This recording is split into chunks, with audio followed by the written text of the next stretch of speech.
pour se dire, ok, comment on fait? Qu'est-ce que je dois mettre en place en priorité?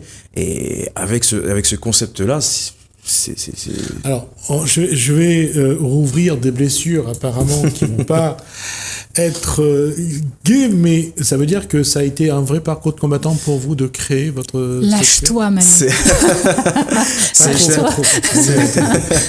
C'était un parcours quand même. Il faut savoir, j'ai eu de la chance parce que j'ai pu quand même bien me faire entourer, mais au moment de monter une société, c'est compliqué. Déjà, monter une société, c'est d'aller sur Internet pour savoir comment on monte une société. On repart avec plus de questions que de réponses. Du coup, on va essayer de faire quelque chose qui va marcher ou pas marcher. Du coup, on va repartir là-dessus. On va se faire aider par quelqu'un qui va nous dire « Mais pourquoi tu fais pas ça ?» Et une deuxième personne qui va nous dire « Mais non, fais pas comme ça, fais comme ça. Pourquoi t'as choisi ce statut ?» À chaque fois, voilà. Avoir un professionnel en face de nous pour nous dire dans votre situation à vous, c'est mieux de le faire comme ça, monsieur. Oui, partez là-dessus, voilà le papier, voilà. Mais aujourd'hui, monter une société, si on a les moyens, il faut se donner les moyens, mais il faut payer quelqu'un de compétent pour dire je vais prendre la décision. Sinon la personne va prendre 6 mois pour monter une boîte.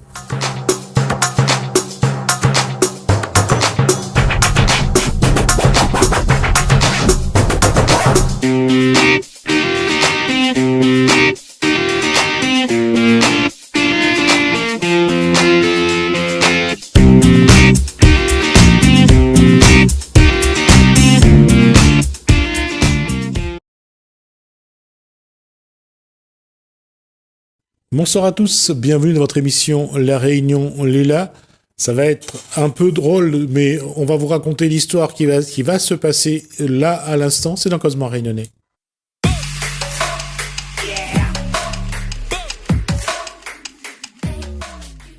Alors, pourquoi on est là? D'abord, Corinne Salvant-Mareux, bonsoir. Bonsoir. Emmanuel Abner, bonsoir. Bonsoir. Alors, si ils sont là tous les deux, c'est parce que c'est de notre faute à nous. C'est la faute de l'émission La Réunion Léla. Alors, Corinne avait présenté son projet. Oui. On va juste le rappeler. Alors, le projet que j'avais présenté lors d'une des émissions, c'était le projet de la CRAI. Donc l'agence de création régionale d'activités, d'innovation et d'entrepreneuriat, qui effectivement c'est un projet qui peut être porté par la région, ça serait l'idéal, mais le projet peut aussi être dissocié au niveau départemental, puisque dans le projet de la CRAI, il est prévu qu'il y ait des agences à disposition dans chaque commune de l'île, pour justement éviter cette forme de monopole-là que Saint-Denis ou Saint-Pierre ont sur les pôles d'activité pour créer une entreprise ou se former. Et surtout éviter les embouteillages. Oui. Alors, on va s'excuser déjà pour le froid qu'il fait dans ce studio. On sent que ça va pas être facile pour tout le monde, surtout les personnes qui ont les épaules nues. Et là, c'est là qu'Emmanuel Abner a vu... C'est bien ça. J'ai vu en fait l'émission du coup sur votre chaîne YouTube et quand j'ai en fait entendu le concept justement de la CRAI, je me suis dit mais c'est un concept absolument génial et il faut absolument qu'on se rencontre. Où là du coup Madame Salvant m'a du coup invité pour venir en parler parce que c'est quelque chose qui manque vraiment cruellement à La Réunion. Qu'est-ce qui vous paraît le plus pratique, le plus efficace dans ce qu'a proposé Corinne Salvant-Mareux? C'est-à-dire, c'est l'efficacité du concept, de ne pas être obligé d'avoir ce parcours de combattant ou ce chemin de croix pour créer son entreprise? C'est bien ça. C'est en fait centralisé en fait en local. C'est quand même vachement important pour quelqu'un qui veut créer sa société de pouvoir compter en fait sur justement un partenaire réactif, on va dire dans ce milieu, pour se dire ok, comment on fait, qu'est-ce que je dois mettre en place en priorité, et avec ce concept-là, Alors, je vais rouvrir des blessures apparemment qui vont pas être gaies, mais ça veut dire que ça a été un vrai parcours de combattant pour vous de créer votre... Lâche-toi, Manu. C'était un parcours quand même. Il faut savoir, j'ai eu de la chance parce que j'ai pu quand même bien me faire entourer, mais au moment de monter une société, c'est compliqué. déjà, monter une société, c'est d'aller sur Internet pour savoir comment monter une société. On repart avec plus de questions que de réponses. Du coup, on va essayer de faire quelque chose qui va marcher ou pas marcher. Du coup, on va repartir là-dessus. On va se faire aider par quelqu'un qui va nous dire « Mais pourquoi tu fais pas ça ?» Et une deuxième personne qui va nous dire « Mais non, fais pas comme ça, fais comme ça. Pourquoi tu as choisi ce statut ?» À chaque fois, c'est voilà. Avoir un professionnel en face de nous pour nous dire dans votre situation à vous, c'est mieux de le faire comme ça, monsieur. Oui, partez là-dessus, voilà le papier, voilà. Mais aujourd'hui, monter une société, si on a les moyens, il faut se donner les moyens, mais il faut payer quelqu'un de compétent pour dire je vais prendre la décision. Sinon la personne va prendre 6 mois pour monter une boîte. Est-ce qu'aujourd'hui, la politique, je parle aux chefs d'entreprise, est-ce qu'aujourd'hui la politique n'est pas assez, j'allais dire, pratique, assez concret pour justement aider, bien je précise, les petites structures, parce que les grandes entreprises auront toujours les moyens de s'en sortir. Mais lorsqu'on n'a pas de moyens, lorsqu'on a peu de moyens, lorsqu'on arrive et on doit... Et c'est ça la question. Le petit chef d'entreprise, et quand je dis petit, c'est parce que je parle de structure, doit s'occuper de tout de A à Z. Et ça, c'est une catastrophe généralement. C'est ça. Concrètement, au niveau des politiques, on est resté bloqué en fait à je sais pas quelle année exactement, mais on est figé quoi. On est figé. On n'avance pas du tout. Aujourd'hui, si on a besoin d'une aide de financement pour l'achat du matériel ou même juste la création de la société, oui, très bien, on vous aide, il n'y a pas de souci. Il faut remplir tel papier, pour remplir telle condition, pour peut-être remplir telle condition, et au bout de 6 mois, peut-être que on en est là. Aujourd'hui, il faut rentrer dans des cases. D'ailleurs, même les cases papier ou les cases sur un ordinateur, l'ordinateur c'est encore pire. C'est parce que là, on coche et c'est non tout de suite. Ouais. Et donc, c'est parce que, mais oui, mais si vous avez choisi telle structure, monsieur, et là non. Donc on est resté bloqué en fait. Les politiques d'aujourd'hui, il faut vraiment que ça change par rapport à ça. Quelqu'un qui a un concept absolument génial, il a besoin d'aide maintenant. Il n'a pas besoin d'aide dans 6 mois parce que son idée, il n'est pas le seul à avoir cette idée-là. Donc, pour avoir les aides, il faut que l'État, et la région, le département nous appuient là-dessus. C'est les entreprises, même petites, à La Réunion, c'est ce que font La Réunion. C'est ce que fait La Réunion, pardon. Du coup, on a besoin de quelqu'un pour nous aider dans certaines situations. Surtout pour les aides, encore une fois, pour l'achat du matériel, pour la création de la société. C'est important de pouvoir compter aussi sur l'État. Alors, qui a fait votre business plan ? C'est mon expert comptable. J'ai pris un expert comptable, une équipe de juristes. J'avais pas mal de mois de retour d'expérience par rapport à... Parce que ça fait 14 ans, bientôt 15 que je suis dans le métier. Et sur l'île de La Réunion. Donc les clients, je les connais parfaitement. Donc j'ai pu les apporter en fait la matière nécessaire pour faire mon business plan et autres. Et quand on arrive, bon, si on a un peu de connaissances, tant mieux. Mais si on est totalement, j'allais dire, on ne sait pas c'est quoi définir, chercher un statut. C'est ça. Quel statut pour l'entreprise. C'est ça. En fait, concrètement, c'est OK, je crée ma boîte, je suis sur le site web. Et là, au fil des cases, comme tu dis, qu'on doit cocher, parce que sur le site du greffe, encore une fois, l'entreprise, elle est créée en moins d'1 heure. La formalité se remplit en moins d'1 heure. Et c'est vrai que par contre, là-dessus, La Réunion a fait beaucoup d'efforts. L'automatisation de l'inscription en ligne auprès du greffe a été numérisée, elle a été rendue numérique et c'est très rapide, sous 48 heures, en moins d'1 semaine, très souvent, on a son extrait CABIS. Sauf que, concrètement, quand on est sur le site en train d'inscrire son entreprise, quel type de régime fiscal ?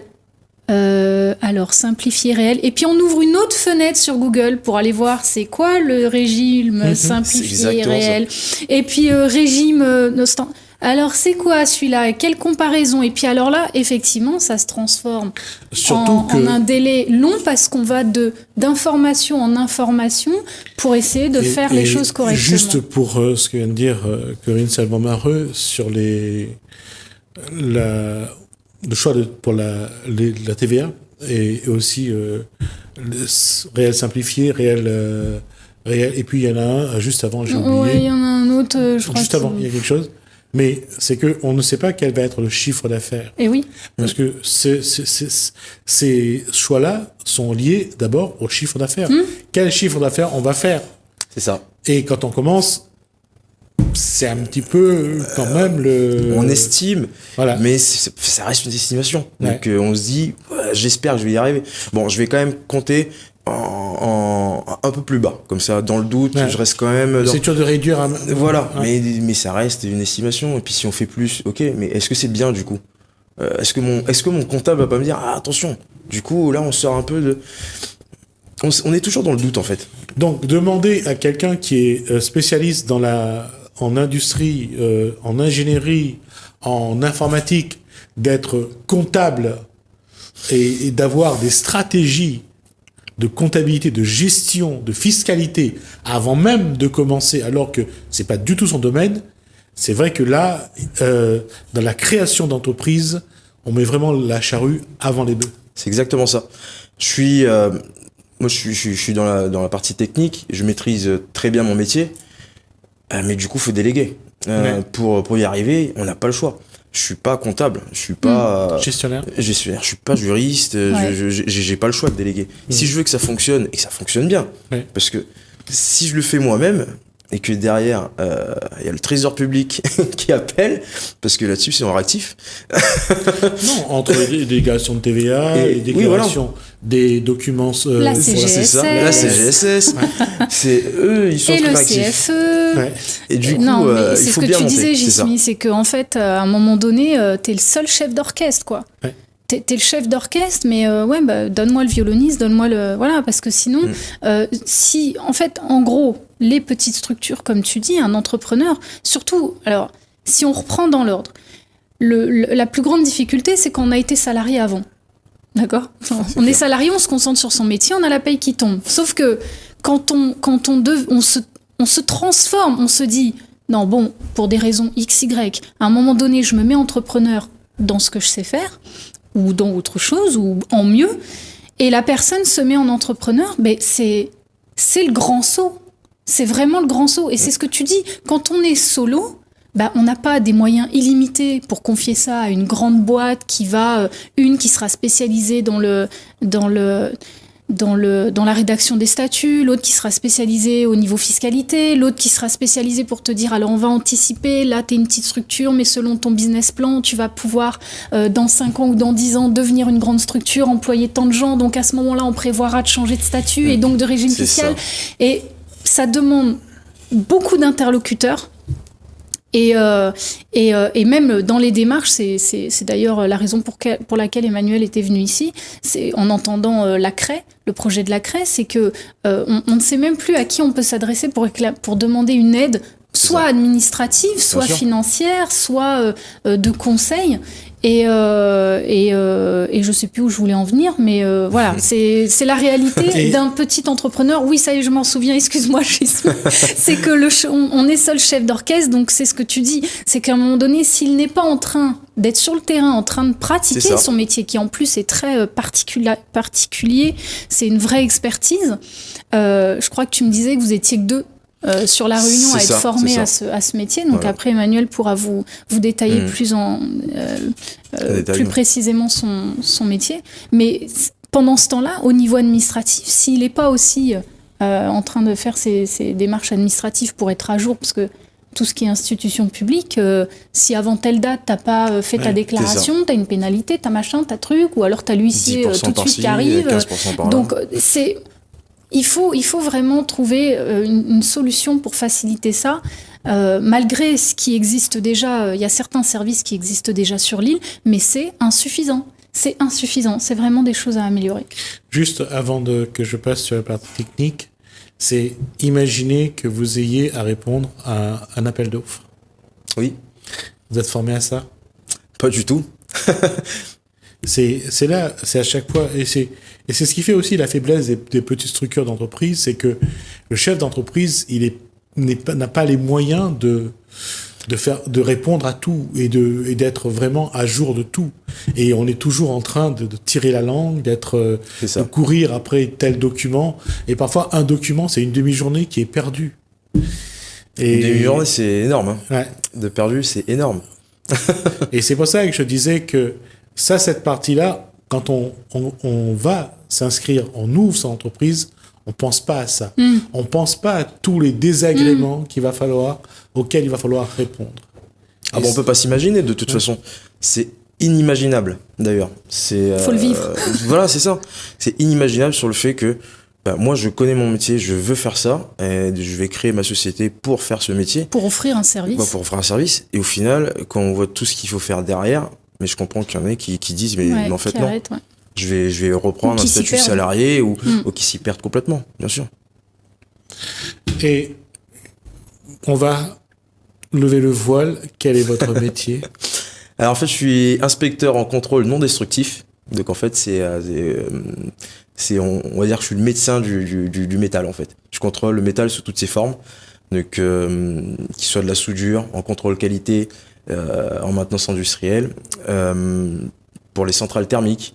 Je contrôle les ouvrages d'art métalliques, les ouvrages d'art de la route des Tamarins, les ouvrages d'art métalliques de la route des Tamarins. C'est moi qui les ai contrôlés. Donc toutes les soudures, c'est nous. Donc c'est du contrôle qualité. On peut contrôler aussi des avions, des hélicos, voilà. On travaille beaucoup pour Albioma ici et les sucreries. Enfin voilà. Vous travaillez sur votre structure à vous? Oui. D'accord. Et vous avez des comptes à rendre à l'État ou pas? Alors oui et non. Oui et non sur le fait que on travaille aussi des fois pour la DEAL et aussi pour des appels d'offres un petit peu importantes où en fait je réponds pas moi directement, mais je suis en fait dans le pack de l'appel d'offres directement par rapport au grand port maritime ou la région directement. Et aujourd'hui, s'il y a vous êtes deux, vous avez dit tout à l'heure sur ce marché. On est deux à être formés à La Réunion. À être formés à La Réunion. Je veux dire, comment inciter d'autres personnes à venir sur le secteur si demain le secteur est en développement, et comment ne pas avoir à vivre les mêmes problèmes que vous, parce que quels sont les vrais problèmes que vous avez rencontrés? Alors, moi je pense, j'ai déjà aidé quelqu'un à créer sa société il y a quelques mois de ça, mais c'était encore frais dans ma tête. C'était voilà, j'avais encore tous les dossiers, j'avais encore les mails de toutes les étapes à respecter de mes juristes, de mon expert comptable, j'avais encore tout ça. Aujourd'hui, presque je lui dis, si quelqu'un veut créer sa société, aide-le, partage tout ça pour éviter que cette personne se disperse. Mais il nous faut un outil sur La Réunion. Si quelqu'un veut s'installer et faire mon métier sur La Réunion, au contraire, je voudrais avoir une concurrence saine moi, sur La Réunion. Et puis d'ailleurs, à ce niveau, tu as un projet aussi. Oui, tu as un très beau projet de pouvoir former ces personnes à ce métier-là. Sur La Réunion, sur La Réunion directement. Donc c'est un peu comme la CRE d'ailleurs. Mais version technique. Contrôle non destructif. Donc ce serait de créer un laboratoire de contrôle non destructif et destructif sur La Réunion pour former les gens au contrôle non destructif, mais aussi former les soudeurs, tout en local. Pour éviter d'envoyer les gens en métropole, s'ils veulent du coup créer une société, et il y aura la CRE pour ça, mais former les jeunes ici directement sans forcément envoyer en métropole. Là j'ai envoyé mon employé en début d'année en métropole. Après c'est le contexte Covid, mais c'était une catastrophe. Il est resté 1 mois là-bas pour 1 semaine de formation et 1 jour d'examen. Du coup moi je paye quelqu'un pendant 1 mois qui n'est pas là. Qui doit se protéger du Covid. Voilà, bien sûr. Donc du coup, oui, ce serait une structure pour nous aider là-dessus et qu'on puisse aussi former les jeunes réunionnais ici. Est-ce que cette démarche-là, elle a été montrée, expliquée à des politiques, à des collectivités? Est-ce qu'il y a eu une démarche pour savoir si demain, les instances publiques peuvent vous accompagner? Alors, j'ai essayé de contacter certains politiques et en fait, c'est très compliqué. C'était pas le bon moment, les téléphones ne marchaient pas. Ah ouais, non, c'était pas le bon moment.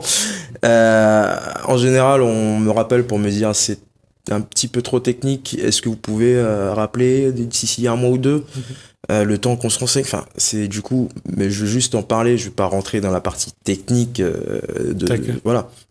Mais vraiment exposer le projet et leur dire vous en pensez quoi concrètement. Voilà. Si je peux faire ça, comment vous pouvez m'aider par rapport à ce projet-là. Je parle de l'emploi entre 100 et 150 personnes sur la Réunion en CDI, plus formation d'énormément de personnes. On me répond pas. Donc encore une fois, là on voit bien que on va pas taper quand on critique les politiques, on dit qu'on tape sur les politiques. Mais parfois il y a ceux qui font leur travail, puis il y a ceux qui sont malheureusement absents. C'est ça, absent. Et après qu'on dit on tape pas trop sur la politique, je pense qu'ils se tapent déjà bien entre eux déjà, parce que c'est pas des campagnes que j'entends. C'est ça qui m'a d'ailleurs plu avec Madame Salvan-Mareux. C'est les autres types de campagnes, c'est toujours encore à l'ancienne. C'est que on va critiquer l'autre pour dire que je vais faire mieux. On va dire je vais régler la crise requin en 3 mois. Mais rien que pour pouvoir passer. Je vais finir la nouvelle route du littoral. Parce que l'autre, lui, il n'y arrive pas. C'est pas ça le concept. C'est déjà en cours. Ça va se finir. Mais au niveau projet innovation pour vraiment aider les Réunionnais, à part ce que propose Madame Salvan, on reste sur la même politique d'il y a 30 ans. Pour la partie entrepreneuriale. Après, c'est vrai qu'il y a des candidats qui ont de très bonnes idées aussi pour solutionner pas mal de problématiques sur la Réunion. Donc, mais c'est un tout. Faut que tout le monde. C'est ça. Faut pas la jouer individualiste. Si tout le monde pouvait la jouer collectif, ça serait chouette. Et surtout si les politiques recentraient le débat sur je suis au service de la société et non pas au service d'un parti politique. On avancera beaucoup plus vite, je pense. D'accord. Ce que je vous propose, c'est que vous reveniez au moment où vous pensez opportun pour qu'on relance le débat et puis qu'on envoie un message aux politiques et aux collectivités. D'accord ? Très bien. Merci à Corinne Salvan-Mareux pour avoir organisé cet échange. Merci donc à Merci beaucoup. Abner. On aura l'occasion de revenir là-dessus et je pense que comment mieux apporter un soutien aux petites structures parce que elles en ont besoin. On verra, on va voir que nous, à notre niveau, qu'est-ce qu'on peut faire. Merci à vous.